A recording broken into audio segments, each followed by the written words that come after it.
안녕하십니까. 한반도 안보 전략연구원 이사장 송봉선입니다. 오늘은 충북 동지회의 간첩 선고 이후를 주시한다라는 주제를 가지고 방송을 시작하겠습니다. 청주지법 형사 1부 재판장 김승준은 충북 동지회 고문 박모 씨, 부위원장 윤모 씨, 위원장 손모 씨에게 각각 징역 12년을 선고하고 법정 구속을 했습니다.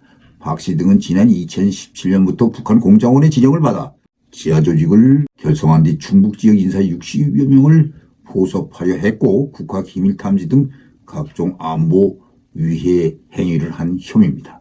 국가보안법 위반 혐의를 받고 있는 충북 동지회 사건 피고인들이 1심 재판에서 중형을 선고받은 것은 지난 2021년 9월 기소된 지 883일 만입니다.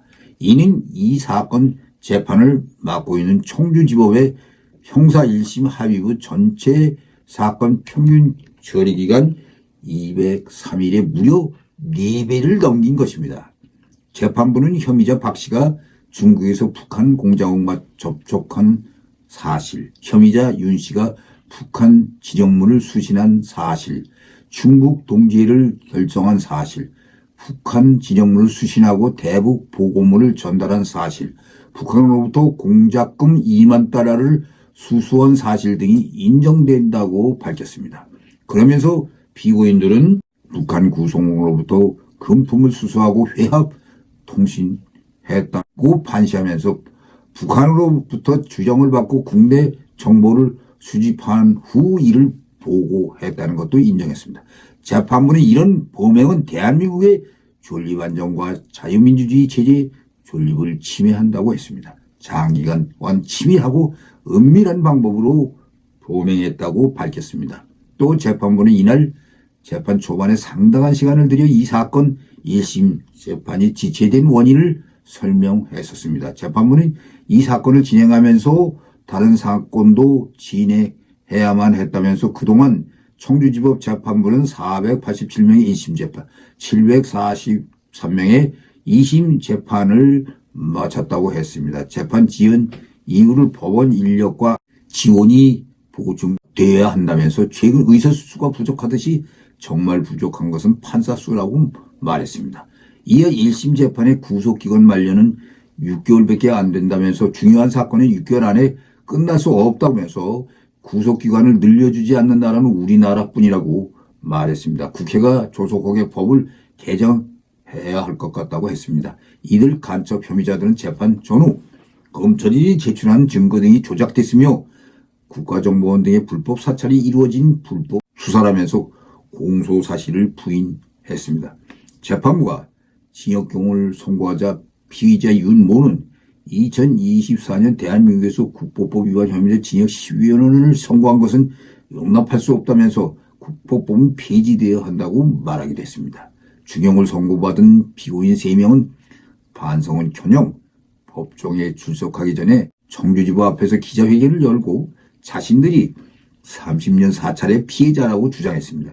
이들은 국정원과 검찰이 이미 2000년에 사건을 만들어 놓고 20년 넘게 불법 사찰 조작을 시도했으며 2021년 비로소 조작을 완료했다면서 국회와 법원 헌법재판소가 국정원과 검찰의 농단을 방기하고 조직의 공범으로 전락했다고 했습니다. 요즘 민주당 범법자들이 자신들의 죄를 끝까지 부인하는 행태와 똑같습니다. 지금까지 이 사건 피의자들은 총 5차례 법관 기피 신청을 내면서 총 11개월 재판을 중단시켰었습니다. 또 피고인들은 선고를 이틀 앞둔 지난 14일 유엔에 재판 중단 망명 지원까지 하는 등 특별 절차를 요청하기도 했습니다.